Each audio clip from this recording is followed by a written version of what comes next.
Ode Osbourne, in preparation for your third UFC fight in your third weight class in as little as 8 months, how are things with you? Man, things are great, man. I'm just like I said, I feel like I'm in the best shape of my life right now, and I've just been grinding in the gym. Things couldn't be better. The weather's nice. It's summer. I get to enjoy the summer, and I don't have to work right now, so I just get to train and kind of relax. So things are going great, man. God could never be greater right now. It's been quite a turbulent 2021 for you when you think about it. Oh man, yeah, it definitely has for sure, especially when it comes to fighting and switching opponents and stuff like that. It's definitely been quite the 2021. Let's talk about the last fight. I think it was 25, 26 second knockout over Jerome. 26. Yep. Yeah, Jerome Renegade Rivera. What was that like? And what is it like getting a knockout so quickly? Because obviously you've planned for so long, you've trained extensively for that, and then it's over in a matter of seconds. Yeah, it was good. It was a good experience. I try not to overthink on it and let my ego make Yeah. my head all big. So I try to just stay grounded as much as possible. So it was a good experience. But like I said, I try not to put a lot of thoughts on it because then I'll be like, oh man, that was cool. Oh yeah, and then I know myself. My head starts getting big, and it's not good for anybody. Fair play for admitting Yeah. it. Let's talk about the next fight, the upcoming fight. So originally meant to fight Amir Albazi. I believe that was next weekend, if memory serves, Yep. or yeah, next Yep. weekend, and now moved to UFC 265 versus Manel Kape. Let's Mhm. talk about first and foremost a disappointment, I presume, not fighting next week. And what did you think about the style matchup with Albazi? I thought Abazi was okay. I didn't think he was anything special, to be honest.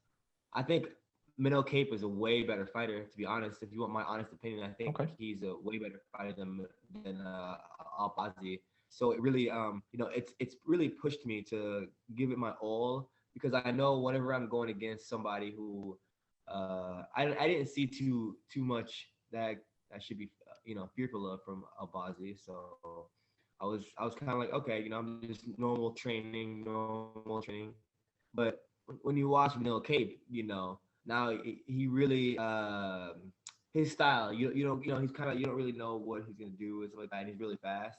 Yeah. So I love fighting people like that because it really makes me a much better fighter, and I love to finish people, and the fact that I don't think he's ever been stopped on the feet, so I want to be the first person to stop him, finish him. So that's on the agenda.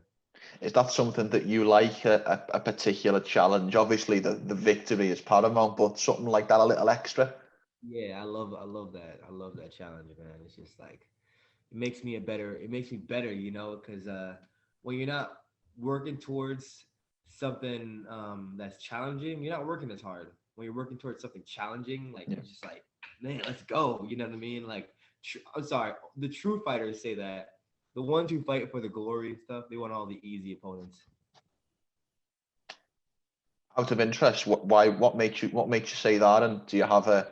I know you won't want to give specific names, but can you give me an example of that? Well, I mean, if you watch the UFC, you see a lot of guys will call out guys that are like not up to their ranks. You know what I Yes. mean? They'll call out guys that aren't at their rank all the time. Instead of calling out somebody who they should call out to get, what I'm saying, to get up there and test themselves, but they'll run around and avoid certain people. Mm. So I spoke on that subject. I spoke to Rob Font a couple of weeks ago before he fought Garbrandt, and he talked about as he got up the rankings after the Moraes win, suddenly the politics of the division and oh you can't fight him because he's too low down and oh this guy won't fight you because he's too high up came into it, and he was actually really surprised. And maybe as you climb these rankings, you might find that yourself. Yeah, I've developed a new strategy, and my strategy is I'm not gonna call anybody out. I'll just say anybody that wants to fight me, let's go. Anyone. I don't care who it is. It could be that plastic bag over there. You want to fight? Let's do it. So if we touch upon Cape as an up and coming opponent, one of the criticisms coming out of his last couple of fights has been activity. He simply hasn't thrown enough, and that was certainly the reason why he lost the Pantoja fight. Do you agree with that, and do you see ways you can exploit that to stop him throwing out of interest? Yeah, and I'm curious to see if he'll change his style of fighting me because I'm a very active fighter. Yeah. I'm all over the place. I'm all on you. So I'm you know, I guess I do agree. I guess he has, his output hasn't been that much in his last fight with Pantoja. So I do agree with that. But man, it is what it is. It doesn't really make or break him. He's still, you know what I'm saying? He's still a decent fighter and stuff like that. And he's got, you know what I mean? He's got some skills. So I definitely know that. But at the end of the day, I know that I've said this before, my potential is unmatched. So at the end of the day, I'm coming with everything. I'm coming with everything. And I'm hoping to get that stoppage. Got to be a little bit relieved that this was pushed back a couple of weeks and that you weren't fighting a new opponent like Cape on 2-3 weeks notice, because you can prepare for him to some extent. I mean, not really. I was kind of like waiting to fight because when you're in there, you know what I'm saying. You're in your mindset. You're dialed in. You're preparing for one person. Your mind is geared towards one person. So I was kind of like, oh man, now I got to switch up my and do other stuff. But now I'm geared toward Manel Kape, and I'm ready to go. I couldn't be more ready. How do you see his style playing out against yours? Obviously, you can't go into specifics, but what do you see that you think you can exploit? It's hard to honestly. It's a hard. It's always a hard Okay, question to ask okay. me. Whenever people ask that, it's a very hard question for me to answer because I just go in there and I fight. You know what I'm Yeah, saying? Whatever I see at the time, that's what I'm attacking. yeah. So it's difficult because I don't know what he's gonna give me, or you know what I'm saying. What holes are gonna be there to poke holes at. I just keep my options open. I Mhm. keep a wide array of things. I try to be like Batman with all the tools in my belt, and I can just attack any angles. Just you know Mhm. what I mean. I try to keep it like that. More But of a. Go on, what's that? apologies. No apologies. Go on, carry on. Yeah, no, but I can't say I do see myself finishing him. Mm. Are you more of a cerebral fighter than you are a strategist who Yeah, I prepares for definitely certain say things? that I'm more of a cerebral fighter, 100%, 100%. I go in there and I just, I have an idea of things that I kind of want to do, but at the end of the day, they sometimes they just kind of go poof because you're in chaos and you're just like, all right, I see something else, bang, bang, bang. You know what I mean? It's almost like when you go into the wilderness and you bring a pistol and you're like, oh man, there's a deer over there, but it's so far away. I gotta take out my shotgun instead, or my long range Mm. weapon. So same concept. You're just like, all right, well, I see something different. Bang, bang, bang.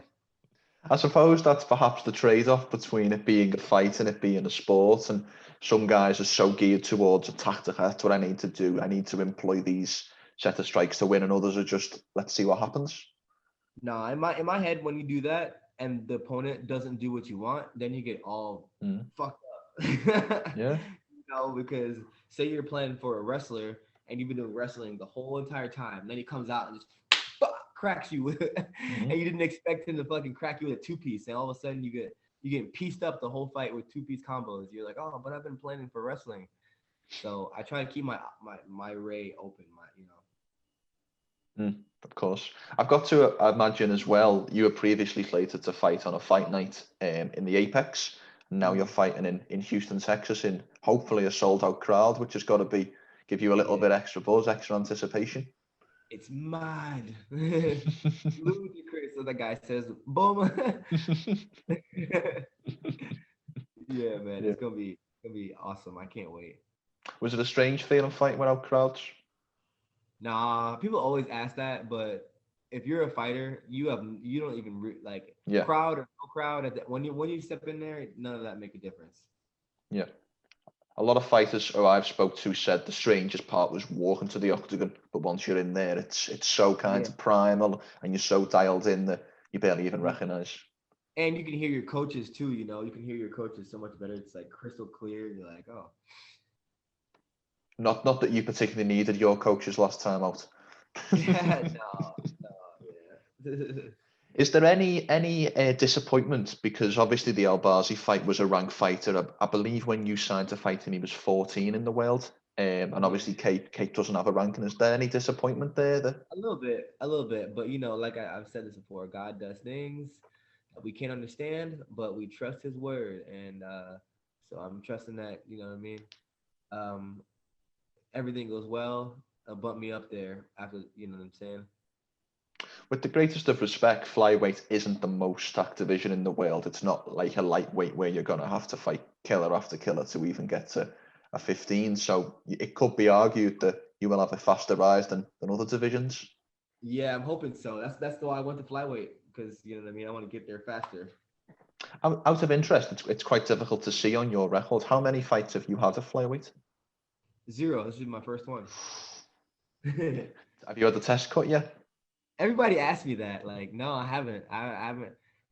I'm just like I said, man. I have not had a test cut. I'm just kind of, doing it, just going. Why is the reason simply just the size and strength advantage over the 125ers? Um, the reason is what you just said. This a shorter ride Okay. to being able to advance to a title. Yeah. Was there any kind of worry going into the last fight with Rivera, obviously a featherweight? That you could that your power wouldn't translate. Obviously it did, but going in, was there any worry at all? No, I fought at featherweight 3 times before this. Being the lower fighter, I've been a smaller. When I was, a pro, a low level pro, I fought three featherweights, and I was, obviously like tons smaller. I weighed in probably at 130 something still. So it's if the lion is the king of the jungle, not the elephant. Remember that. I like that quote. With the greatest of respect, if your power is what it was at 145, then God can only imagine what it's going to be at 125. You might Yeah, might be classed as a lethal weapon. I'll be cracking. It'd be like Johnny Depp, release the Kraken. Out of Go through. interest, Bing, bing, bing, bing, bing. what did you make of the Moreno Figueiredo rematch? um, I thought it went exactly how I knew it was gonna go. I thought Moreno was gonna win. Figueiredo doesn't really impress me that much. Moreno is a very volume striker. He just goes and goes and goes and goes, and he's like a little chihuahua. He just doesn't, the ones that, Yeah, that bite on your leg, yes, shake them off. yeah. But Figueiredo doesn't really impress me that much, so I figured that was gonna happen. I called it. Out of interest, why doesn't Figueiredo impress you? Just out of sheer interest. Um, he doesn't really do anything that I've been like, oh man, he's so fast. You know what I'm saying? Or oh man, he's dropped Benavidez, but Benavidez doesn't really have a chin anymore, and you know what I'm saying? Mm. So there's nothing that you're like, oh man, like this guy, he's so strong, he's so fast, he hits so hard. There's really, I can't. There's really, besides he's got good jujitsu, I suppose that's about it. But there's I don't know. Yeah. I don't see much. Yeah, I can see that. Yeah, obviously this rise he had throughout 2020. Two of them four fights were against Benavidez, who is definitely at the end or the last stage of his career, isn't he? Yeah. So I can see that point of view. Yeah, of course. Let's talk about your day job. As I understand it, you mentioned you've took some time off work, but as I understand, you are a teacher, if memory Yes, serves. sir. I'm an assistant teacher at Woodland School, 5th and 6th grade. I'm obviously from Britain, so just to clarify, how old are fifth and sixth graders? Is that about Oh, 7 or 8? it's 11 and 12th grade. 11 and 12. Sorry, 11 and 12-year-olds. 11 and 12-year-old. What was that like going back into work after the knockout over Rivera? Well, we were actually virtual for Oh, still, and then we only got in person for like the last month and a half. So when I got online, they were just like, congratulations, blah blah blah. The kids don't, man, those kids give me no respect. They don't even they don't care at all. They're like, okay, cool, Mr. O. That's nice. Now, what's the answer for number 8? I was going to ask. Obviously, you said that a large part of teaching's been virtual. I was going to ask if you'd had to break up any fights or told any two kids to stop arguing or anything like that. And I've had to break up a fight before, like a couple of fights before, like 2 years ago, but no, I haven't had our school is kind of there's not really fights going on in my school right now. We've just developed such a good system for the kids and everything, so you know we try to get to the problem before there is one. that's great. That's great. And I suppose I remember when I was in school, the debate was one of the debates between me and all my friends was who the hardest teacher was, who put up the best fighters, any of the teachers. But I don't presume there's much of a debate in Woodlands No, School. no. There's no debate. There's for sure no debate. Of course. Is the plans? Do you plan to stay in your job as long as possible? Everyone asks me that as well. Yeah, I do, of course, because I love those kids, and they've gotten me to where I am today. So yes. Yeah, that's brilliant. That's superb. Apologies, by the way, you've said that a couple of times. Apologies for any cliche questions. No, you don't know that. How are you supposed to know, right? Let's talk about your career, and if we say we're in July 2021 now, early July, what do you want to accomplish in the next 12-month period? Where do you want to be? 1st of July, 2022. If I could just fight as much as possible, that would be amazing. Like just fight after fight after fight after fight, man. That's where I want to be. I would love to get, if I can get like 2, or everything goes well. If everything goes well and I can get 3 fights by the end of the year, or 2 fights by the end of the year, I'd be ecstatic. I'd be hyped. I'd be hyped if I get one more fight after Manel Kape. Yeah. Are you planning to follow the Kevin Holland, Khamzat Chimaev route of? Yeah, man, it'd be dope if I could just get fights in. Just start fighting. Just like I said, if I can get another fight if I can get 2 more fights before the end of the year, that would be a perfect year for me. Honestly, that would be the best year I could ever ask for. Well, it's certainly possible because this fight is early August. Depending on how it goes, and you don't take too much. Even if you, with the greatest of respect, take a little bit of damage, 5 months isn't the shortest turnaround in the world. For sure, for sure. Let's turn back to the fight at hand. I've got one final question for you, Ode. Give me a prediction. What happens when you're locked in there with Manel Kape? Man, I can't give predictions on my fight. Okay. I don't know. I just know I'm gonna finish him because a fight can go either way. I mean, not either way. You don't know what somebody is gonna do, right? Yeah. So a fight could go either on the feet, on the ground. You don't know where the fight can go. There's so many different variables in MMA, mixed martial arts. So it's hard to give predictions because you can say I'm gonna drop him with the cross or a straight, but then we end up wrestling the whole time. Yeah. So I don't like to give predictions anymore just because of that. And every time I've done predictions, I finish the fight not in what I predicted. So kind of one of those questions that's kind of. I appreciate your honesty there, and I very much doubt any pre-fight interviews before the Rivera fight. You predicted probably about a knockout in the first 25 seconds, so that's testament to your point. Yeah. Well, I very much thank you for your time, and I very much look forward to seeing you back in action at UFC 265. Yep, you have a good rest of your day. Before we finish, Ode, how can people find you on social media? Ode Osbourne on social media. Ode Osbourne, Osbourne. And for one final question, the floor is yours. Anything you would like to say or sign off with at all? No, just that, UFC 265, Houston, Texas. Be sure to check it out. Ode, the Jamaican sensation, is about to put on. You're about to see something greatness in the making.